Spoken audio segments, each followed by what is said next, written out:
Hey everybody, welcome back to the channel. I'm Tennessee Fats and I'm coming to you live today from the Hall of Comics. It's kind of weird. I'm still getting used to this. I'm not going to lie. The audio and the fact that the sound just sort of bounces around and dies on these things is really unnerving. But we'll get used to it over time. That's not the point of today though. Today we are doing a Robert E. Howard book review. And it's a newer one. Check this out. So this is the 2022, I said that correctly, mini-series that Marvel put out on King Conan. Interesting story. I actually enjoyed reading these as the piecemeal issues when they came out. I picked up the trade paperback at the end because, well, there was some controversy about this one. And for those of you who are interested in that whole controversy topic, you can feel free to Google that and tippity-tippity and find that on your own, because I'm not going to go too far down the road on that one. I'm going to lightly touch on it, but not too much. But what I am going to talk about today is what did I think was really well done in this. I'm going to point to some things that could have been done better. And then I'm going to give you my thoughts at the end of this one of, well, what did I really think of the whole thing? Now, I'll warn you, this one is particularly important to me, and I'm not going to tell you why until we get to the end of the video. It's a surprising one. You'd wonder. You'd sort of go, really? But you'll see it when we get there. So stick around for those of you who are interested. Anyways, everybody, let's stop looking at my talking head and let's get into the books. And we're back. And we're back with crazy lighting once again with multiple shadows, which is just the coolest thing ever. It allows you to do, look at the dog. Bark, bark, bark. There's an ear up there. Bark, bark, bark. There you go. That's not the point of today, though. We are focusing on Robert E. Howard and Conan. We're going to get back to it. But this is where I do my obligatory YouTubing every time I do one of these videos. If you like Robert E. Howard, like the video, subscribe to the channel. And by all means, give this video a thumbs up. Because I got to tell you, the funny part is it actually does matter. I'm seeing more people watch these videos now than they did before. Neat. The channel's actually growing. Very, very cool. But that's not the point of today. Okay, back to what we're talking about today. Today we are doing this, as I already told you guys. King Conan. Now, this series was a 6-issue series. Came out, I actually misspoke earlier. It actually came out in December of 2021. And it's stretched into 2022 over the 6 issues. Interesting topic, interesting story. I believe on this one what the goal was probably to make more of a long, drawn-out King Conan story. I think what Marvel was attempting to do was really hammer home not the young barbarian Conan anymore, because they just did that in the previous series where they had the Crimson Witch and all that sort of cool stuff. But no, now what they were doing was really going to the King Conan story. And it's interesting the direction they went in on this one, and it's interesting how the whole thing went through. And of course, the other big topic that everyone wants to talk about is how interesting it is that, unfortunately, all that controversy blew up. And you know what? Let's talk about that now. Let's just get that out of the way. You know what? Sometimes it's best to just rip the Band-Aid off and just move forward. So that's what we're going to do. So, for those of you who don't know, let's get out the issue. I'm walking over to the stacks here in of course, the Hall of Comics. And bingo, bango, bongo. This is the issue in question. This is the big one that got Marvel into a lot of trouble. And I'll tell you, the character and the issue is her. Now, this is kind of a weird thing. I'm talking about this now, and then we're going to be done, and we're going to move on. But it's important. This is actually going to set the stage for some administration around this series. And, you know what? I'm going to pull the chair up over here, and we're going to sit down. It's time for a fireside chat with Uncle Tennessee Fats. All right, sitting down. Here we go. So, what happened was, Marvel had this series, and they were clicking along with them. And bear in mind, I think when they started this, they didn't know they were losing the license for Conan over to Titan. I don't think they knew that. Let's just get that out of there and avoid some of that glare that you guys are looking at. So they put together the story, and Conan is on an island, for those of you who don't know, and he runs into this character. Now, I'll get into the story a little bit more in a minute, but let's talk about this character. When you're looking at this character right here, I'll bring her up here for you. This is a very overly sexualized character, right? Like, it's kind of hard to not say that that's an overly sexualized depiction of anybody. And this character is a princess, and she's a character that is, I guess, one of the main villains in this. The real villain in this one is actually Thoth-Amon, not her. But through some various unfortunate decisioning, I believe Jason Aaron, when he looked back on this, he called this an ill-considered decision, is that they unfortunately named this character after a real person. And it's not that they named it after a real person and you go, okay, well, whatever, it's got the same name as a real person. No, they named it after Pocahontas. For those of you who don't know, and Pocahontas, by the way, is the colonizer name for her. In here, her name is actually the name that actually belongs to her in mythology. Or, not mythology, sorry, my error there. Within the actual oral tradition of her peoples. And what did she say her name was? Where are we here? Matawaka. Now, I could be mispronouncing that. I don't know. Matawaka, I guess, is the real name of Pocahontas. Now, for those of you who don't know, Pocahontas... Okay, I'm going to stop right now. And I'm going to caveat this right now. Okay, for those of you who don't know much about Tennessee Fats, young Tennessee Fats, when he went to university, his actual undergrad is actually in history. And it's actually in American history. So young Tennessee Fats has a very good understanding of what happened when Europeans came to North America and how things happened. And I actually know the story of Pocahontas and quote-unquote John Smith quite well. I don't need people making comments below and correcting me on this. Trust me, I am well aware of the written tradition of what happened here, and I'm also aware of what actually happened here.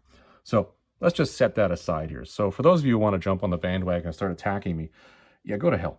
An informed voice is actually one that can speak to this. And I can say that the naming of this character after that historic person it was a phenomenal error. Done. Period. I cannot imagine the insensitivity and just quite frankly, but the callousness that would have occurred to actually go in that decisioning tree. That floors me. And I'm done. We're done discussing that now. I've now made my statement and we're moving forward.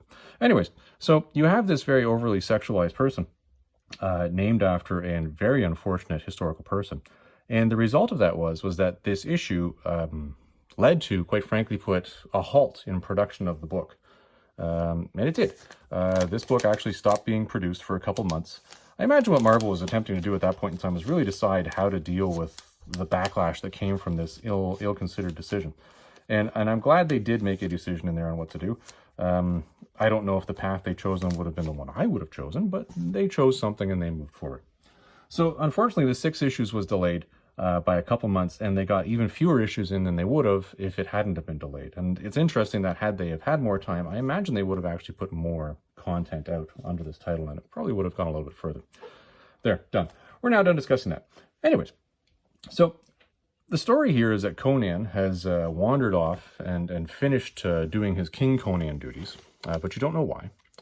And he started adventuring again, and he's ended up on this island where Thoth-Amon just happens to be at the same time. And they're, quite frankly, fighting zombies the entire time, and they've got to get off the island. It's an interesting story, and that's all I'm going to tell you, because I don't want to spoil most of it, because you all are going to want to read this. This is actually really well done, but I encourage you, when you do read it, pick up the trade paperback. Don't go back after the original issues on this one. The story in the trade paperback is really what Marvel wants you to remember this as when you read it and go forward, because that was the decision they made. They decided when they ran into the controversy to continue spewing this stuff out, which is fine. But then they said, well, in any future stuff, we're going to edit it. So just to give you an example here, if we go to you will remember the earlier images I just showed you.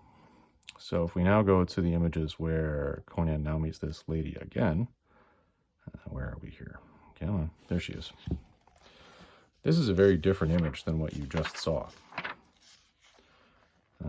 Different name, and completely differently attired, in an entirely different manner.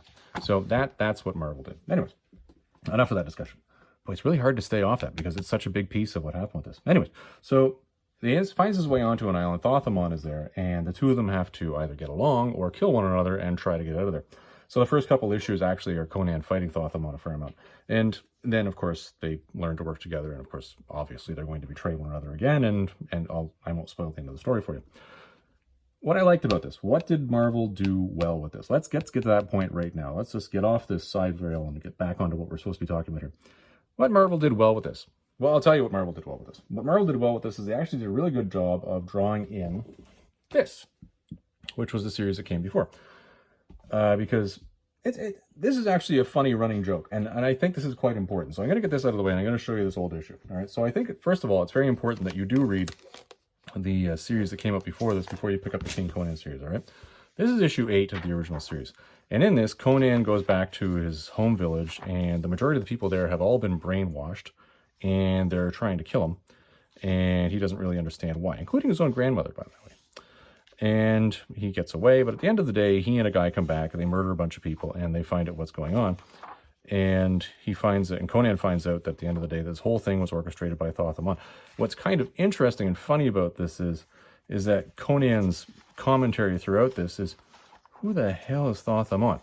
Which I thought was particularly appropriate. It's just really very interesting that he goes through this whole rigmarole fighting Thoth-Amon without even really knowing who Thoth-Amon is. I'm pretty sure it's actually Thoth-Amon, but anyways, I'm going to say Thoth-Amon because that's the way it's spelled, and we're just going to go with that.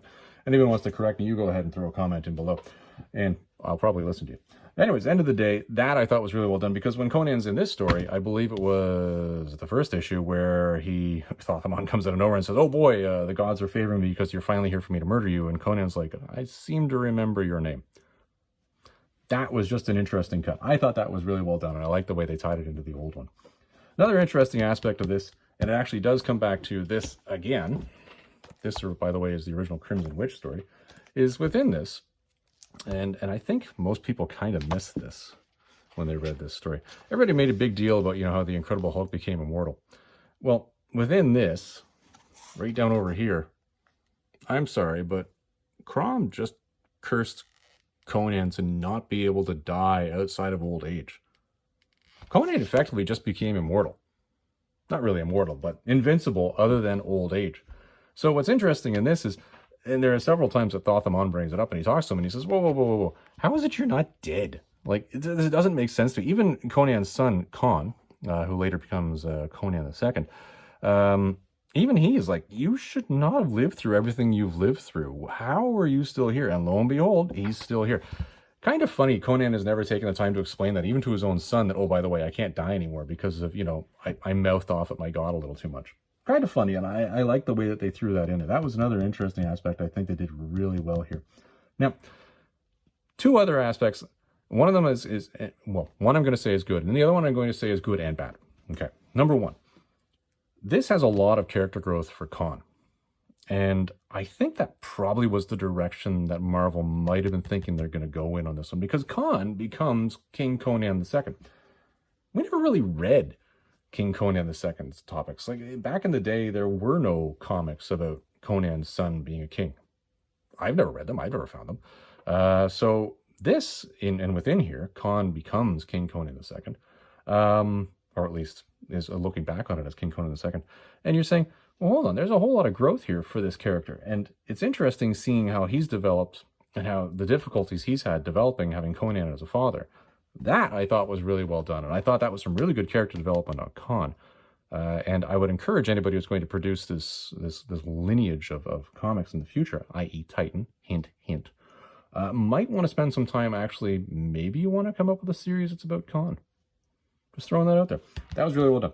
The last thing that I saw in here I thought was really kind of cool, and then I sort of thought about it afterwards, and well, actually, that's not really all that cool at all, was the origin of Thoth-Amon. Let's get back over here. I believe it was issue 5, which talked to the origin of Thoth-Amon.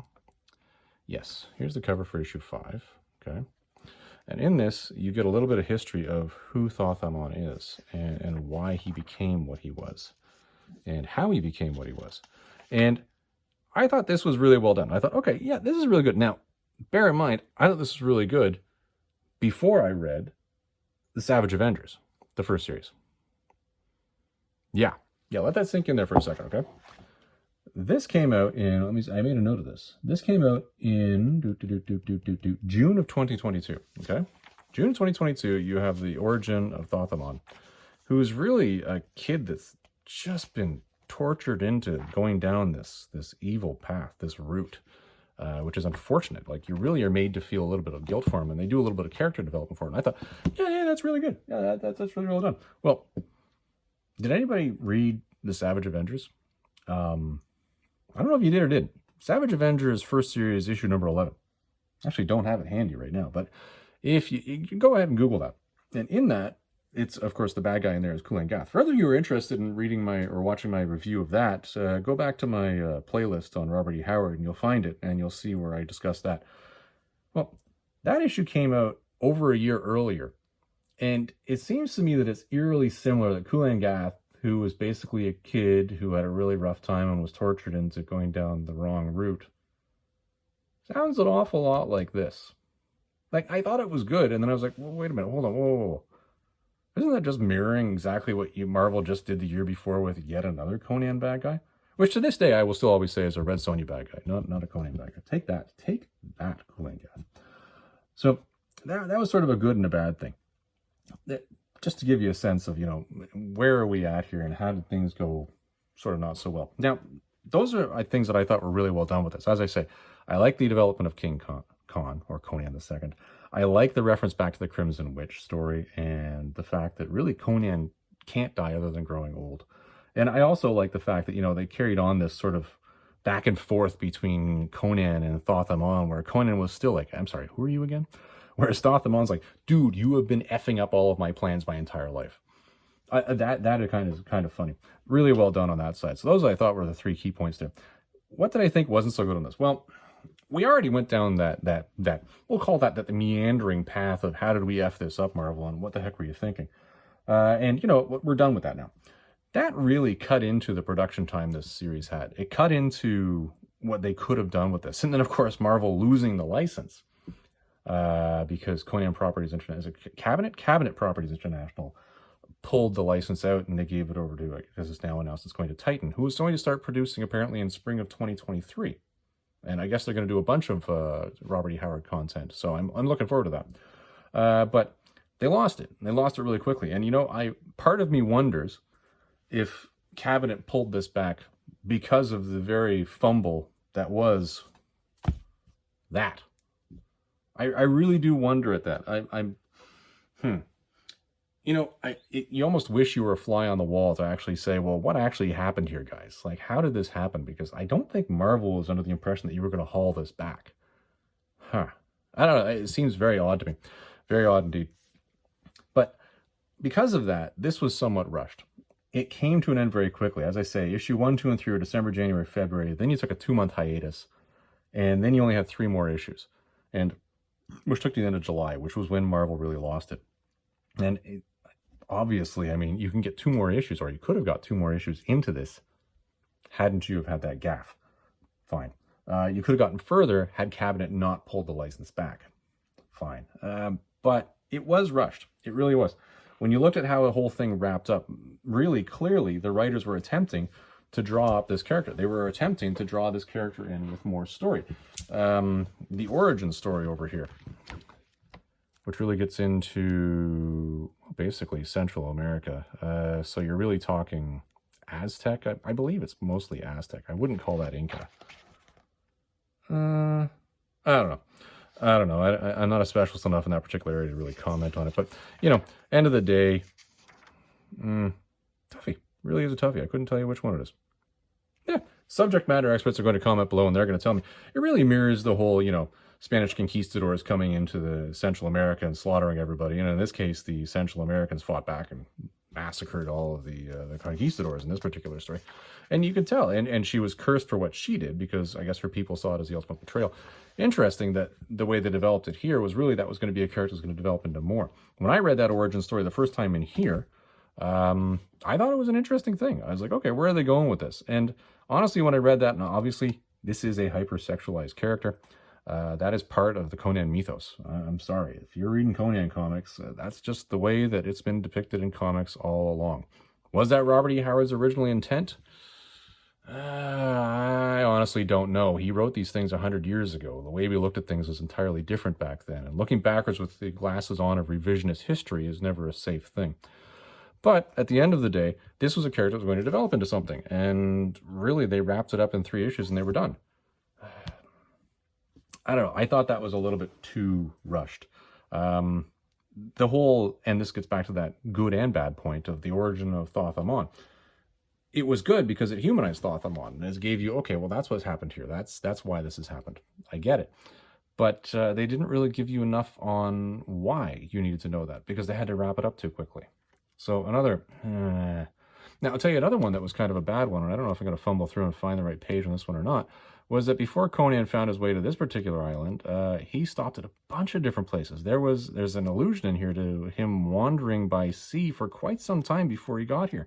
And one of the places that he ended up, apparently, was an island full of kraken-headed monsters that worship the gods of oh, for crying out loud, Atlantis. There you go. There you got it eventually. So was that really something that we're going to develop into more of a cull story? Were they going to go down that road? I don't know. And unfortunately, we didn't get there because we had to wrap it up too quick. That I thought was kind of a you glossed through that a little too fast for me. It's a shame. It really is. Anyways, those I thought were some of the bad things about this one that I thought could have been done better. But as you can tell, really I only came up with 2 that could have been done better as opposed to the like 4 that I had that were really well done. So I think the good outweighs the bad on this one. That being said, the good outweighs the bad when you read this. We went down the meandering path and had that conversation, which I said I was going to touch on lightly, but since I do these impromptu, well, you got a little bit more dialogue than I had planned. But I would encourage, if you're out there, if you really want to read what the writers intended on this one, then by all means go and pick up the original issues. Like, clearly there was something here. There's a reason why they were developing this character the way it was. The name choice being highly unfortunate and not the best of choices. Make sure that when you go out and you are buying it, that you've already read the original Conan series, not the original, but the second Conan the Barbarian series that Marvel put out. Particularly this one. Or if you see this one out of the street, go get this one. It's the alternate cover for the same story. That really sets the stage for this. And make sure you've read the entire thing where you get into the Crimson Witch story, because if you don't know who the Crimson Witch is, then you don't know why Conan isn't getting himself killed in all these situations, and you don't know how he made it to the point of being a king, and is just continuing to just live seemingly forever. So that is an important one. So all in all, I would say it's a good story. I would say Marvel gaffed on one particular aspect that really cost them. Whether that cost them the license or not, I don't know. That's purely conjecture. I'm not going to make that comment. But I do believe that this is actually a good read.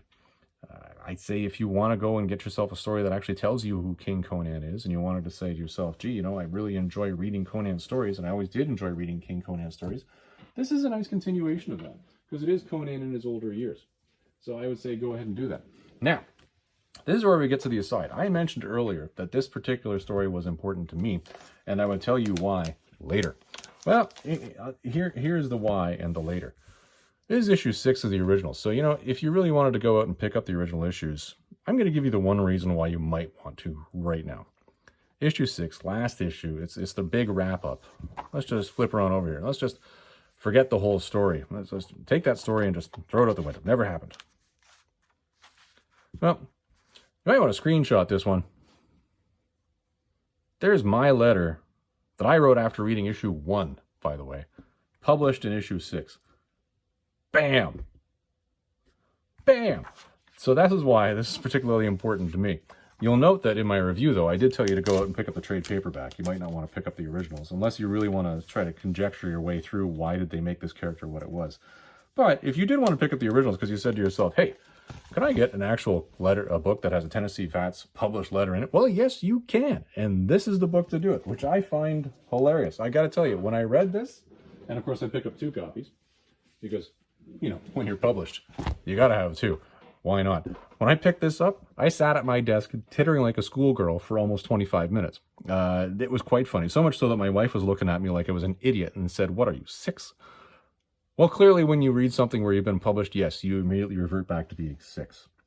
Well, everybody, that is this one, and that was why this one was kind of funny and important to me. But again, if you are interested in this, and you are interested in just taking a side and just read the story that has been edited, which is probably what you want to remember the story as, I would still argue that this is a good read, and I would still say pick this one up. Everybody, I hope you enjoyed that one. Sorry for the long ramble at the beginning, but you know, when you get on these soft topics, you do want to make sure that you are exploring them appropriately and you're handling them with respect. And quite frankly, put the way that Marvel first touched on this one, definitely not was one of respect. So I think this edited version is probably the way to go. I think this was a safer way to do it. Probably not still the best of ways to do it, but you know what do you got to do? Once you're in the barrel, how do you get out of it? Anyways, everybody, I hope you enjoyed this one. We will see you in the next one. Have yourself a great day.